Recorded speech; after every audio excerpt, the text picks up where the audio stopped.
నమస్తే ఫ్రెండ్స్. ఈరోజు నేను నాన్ వెజ్ తినని వాళ్ళకు వెజ్ ఎలా చేయాలో ఈ వీడియోలో చూపిస్తున్నానండి. మా ఇంటికి గెస్ట్లు వస్తున్నారు. 2 కేజీల వరకు బీరకాయలను తీసుకున్నాను. ఈ బీరకాయలు మీటర్కు కొంచెం తక్కువగా ఉన్నాయి, హాఫ్ మీటర్కి ఎక్కువగా ఉన్నాయి. ఈ బీరకాయలను ఇలా బేషన్లో వాటర్ పోసి రాసి కడుగుతున్నాను. ఎందుకంటే బీరకాయలకు రకరకాల మందులు కొడుతున్నారు ఎప్పుడు ఫ్రెష్గా ఉండాలని.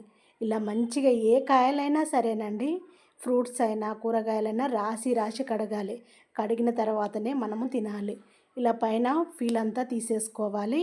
ఇలా పొట్టునంతా తీసేసిన తర్వాత వేస్ట్గా పడేయకుండా దీన్ని ఎలా చేయాలనేది నేను మరొక వీడియోలో చూపిస్తానండి. నా ఛానల్లో బీరకాయ రెసిపీలు చాలా వరకు ఉన్నాయి. నా వీడియోలన్నీ చూడండి. మీకు నచ్చితే వీడియోలను చూసి చేసుకొని నాకు కామెంట్ చేయండి ఎలా వచ్చింది అనేది. బీరకాయల పొట్టు అంతా తీసిన తర్వాత కూడా ముక్కలుగా కట్ చేసుకొని మంచిగా ఇలా రాసి మళ్ళీ ఒకసారి కడగాలండి. బేషన్లో వాటర్ వేసి మళ్ళీ ఒకసారి రాసి కడుగుతున్నాను. చూడండి, నేను 2 టైమ్స్ కడిగాను. 2 టైమ్స్ కడిగిన తర్వాతనే జాలి గిన్నెలో వేసేసుకుంటున్నాను. ఇలా జాలి గిన్నెలో వాటర్ లేకుండా వేసేసుకోవాలి. ఇప్పుడు వీటిని చిన్న చిన్న ముక్కలుగా కట్ చేసుకుందాము. బీరకాయలను తెచ్చుకునేటప్పుడే లేతవి ఎంచుకొని తెచ్చుకోవాలి. మార్కెట్ నుంచి ఇప్పుడే తీసుకొచ్చాడు. వీటిని నేను గెస్ట్లు వస్తున్నారని తెప్పించానండి. చూడండి ఎంత లేతగా ఉన్నాయో చూడండి. బీరకాయ కర్రీ రెసిపీలు నా ఛానల్లో చాలా వీడియోలే ఉన్నాయండి, చూసి చేసుకోండి. ఇంత లేత బీరకాయలను తీసుకున్నాను కదా, ఇలాంటి లేత బీరకాయలోనే మనము పాలు పోసి వండుకుంటే చాలా కమ్మగా ఉంటుంది. అదేంటి బీరకాయలో పాలు పోయడం ఏంటి, బీరకాయనే తీయగా ఉంటుంది కదా అనుకుంటున్నారా? పోసి వండుకొని చూడండి, నాకు కామెంట్ చేయండి, ఎలా వచ్చిందో తెలుస్తుంది. నా ఛానల్లో వీడియో ఉంది. నేను ఆల్రెడీ బీరకాయలో పాలు పోసి వండి వీడియో అప్లోడ్ చేసి పెట్టాను ఆల్రెడీ. చూడండి, ఇప్పుడు స్టవ్ పైన ప్యాన్ పెట్టేసుకొని కాస్త ఆయిల్ ఎక్కువగానే వేసాను. ఆవాలు, జీలకర్ర, శనగపప్పు, మినప్పప్పు వేసేసుకొని దోరగా ఫ్రై చేసుకున్న తర్వాత కట్ చేసి పెట్టుకున్న ఉల్లిపాయ ముక్కలు, పచ్చిమిర్చి ముక్కలు, కరివేపాకును వేసేసుకొని కొంచెము గోల్డెన్ కలర్ వచ్చేంత వరకు ఫ్రై చేసుకోవాలి. ఫ్రెష్గా రెడీ చేసి పెట్టుకున్న అల్లం వెల్లిగడ్డ పేస్ట్ వేసేసుకొని పచ్చి వాసన పోయే వరకు ఫ్రై చేసుకోవాలి. 1 స్పూన్ వరకు పసుపు వేసేసుకొని మొత్తం మిక్స్ అయ్యేలా కలుపుకోవాలి. మనం కట్ చేసి పెట్టుకున్న బీరకాయ ముక్కలను వేసేసుకోవాలి. మొత్తం ఒకేసారి వేయట్లేదు, సగం మాత్రం వేసి మొత్తం మిక్స్ అయ్యేలా కలిపాను. ఇప్పుడు మిగతా ముక్కలను కూడా వేసేసుకొని మొత్తం మిక్స్ అయ్యేలా కలుపుకోవాలి. బీరకాయతో చేసిన కర్రీస్ నా ఛానల్లో చాలా ఉన్నాయండి వీడియోలు, చూసి చేసుకోండి. ఎలా వచ్చిందో కామెంట్ చేయండి.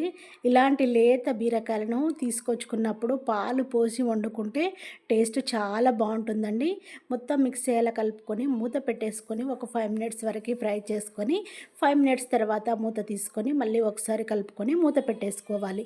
నేను ఉల్లిపాయ ముక్కలు ఆయిల్లో ఫ్రై చేసేసిన తర్వాత ఒక బాక్స్లో పెట్టేసుకొని ఫ్రిడ్జ్లో స్టోర్ చేసి పెట్టుకుంటాను. ఎప్పుడు కావాలనుకుంటే అప్పుడు నేను ఇలా కర్రీస్లోకి వాడుతూ ఉంటాను.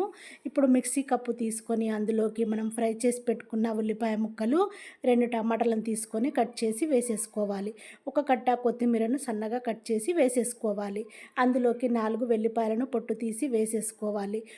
పెట్టేసుకొని మెత్తగా పేస్ట్ లాగా మిక్సీ పట్టుకోవాలి. ఇప్పుడు మూత తీసుకొని చూస్తే మెత్తగా ఇలా పేస్ట్లా రెడీ అయింది కదండి. ఇలా రెడీ అయిన తర్వాత పక్కన పెట్టేసుకోవాలి. ఇప్పుడు స్టవ్ పైన మనం బీరకాయను ఉడికిస్తున్నాం కదా, మూత తీసుకొని ఒకసారి కలుపుకొని మూత పెట్టేసుకొని ఒక 5 మినిట్స్ వరకు ఉడికించుకోవాలి. ఇప్పుడు మళ్ళీ మూత తీసుకొని ఇలా కలుపుకోవాలి. చూడండి, బీరకాయల నుంచి మంచిగా వాటర్ వచ్చాయి. చూడండి, లేత బీరకాయలు కదా, వాటర్ ఎంత మంచిగా వచ్చాయో చూడండి బీరకాయల నుంచి. ఇలాంటి టైంలోనే మనము మిక్సీ పట్టుకున్నాం కదా, ఈ పేస్ట్ని అంతా వేసేసుకోవాలి. టమాటా ఉల్లిపాయలతో చేసిన పేస్ట్ ఉంది కదా, పేస్ట్ని అంతా వేసేసుకొని మొత్తము మిక్స్ అయ్యేలా కలుపుకోవాలి. నా ఛానల్లో బీరకాయతో చేసిన రెసిపీలు మాత్రం చాలా ఉన్నాయండి, మిస్ అవ్వకుండా చేసుకోండి. నా వీడియో నచ్చితే లైక్ కొట్టండి, షేర్ చేయడం మర్చిపోకండి. చాలా అంటే చాలా టేస్టీగా ఉంటాయి రెసిపీలు మాత్రము. 5 మినిట్స్ వరకు ఇలాగే కలుపుతూ ఉండాలి.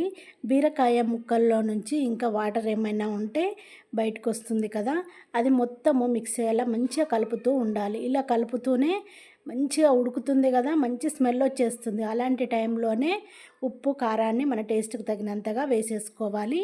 కారాన్ని నేను కాస్త తగ్గించే వేసాను. మీరు కావాలనుకుంటే ఎక్కువ, తక్కువ కావాలనుకుంటే తక్కువ వేసేసుకోండి.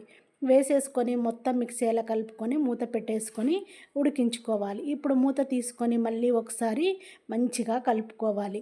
మూత పెట్టేసుకొని మరొక 5 మినిట్స్ వరకు ఉడికిన తర్వాత చూడండి, ఆయిల్ అంతా మంచిగా పైకి వచ్చింది కదా.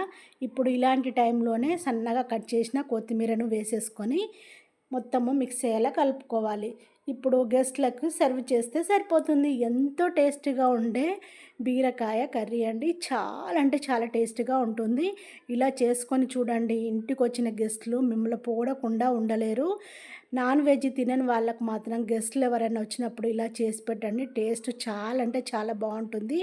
ఆల్రెడీ నేను ఇదివరకు చేసి మా అబ్బాయికి లంచ్ బాక్స్లో పెట్టాను. వాళ్ళ కొలీగ్స్ తిన్నారంట. ఎలా చేశారా బీరకాయ కర్రీ, నాకైతే ఇష్టం ఉండదు, కానీ నువ్వు తీసుకొచ్చిన తింటే మాత్రం సూపర్గా ఉంది, మీ అమ్మని అడుగు ఎలా చేసిందో అని వాడిని అడిగారంట వాళ్ళ కొలీగ్స్. కానీ నేను ఇప్పుడు వీడియో అప్లోడ్ చేస్తున్నాను, వాళ్ళని కూడా చూసి చేసుకోమని చెప్తానండి. చాలా అంటే చాలా బాగుంటుంది. వాళ్ళు తిని వెళ్ళారు, ఇప్పుడు నేను తింటున్నాను వేసుకొని. టేస్ట్ అద్దిరిపోయింది. నేను చేసిన ఈ వీడియో నచ్చినట్టయితే వెంటనే నా ఛానల్ని సబ్స్క్రైబ్ చేసుకోండి.